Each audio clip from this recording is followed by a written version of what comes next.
महू कैसे महू देख ले तो दिल के अंदर माया करते हैं हमारे एमपी वाले चोरा ऐसे और क्या कहते हैं अरे क्या अरे खोल के दिखाना मिले से पूरे और दिल खोल के दिखाना मोला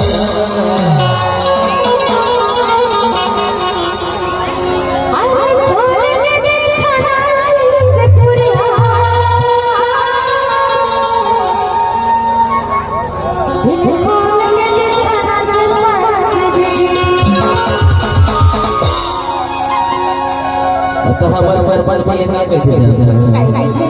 अरे खोल के दिखाना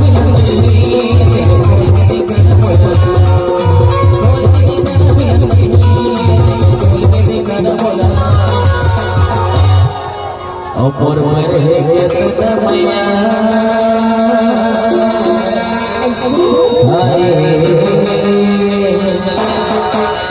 और मरे के मैया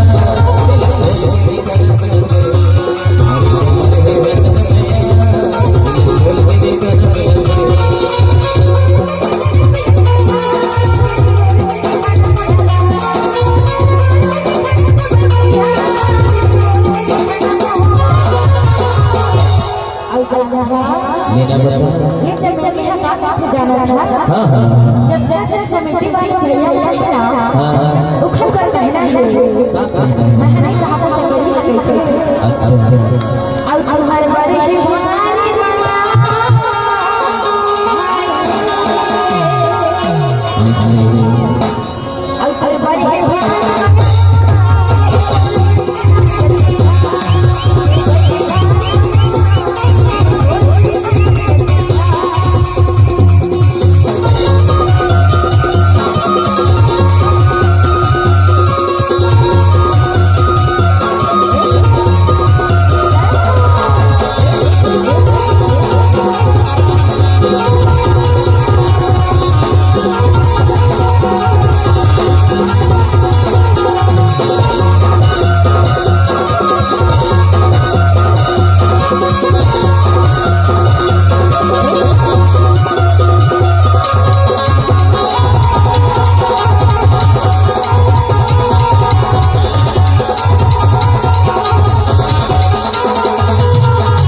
लगन चमेली हुआ बलवान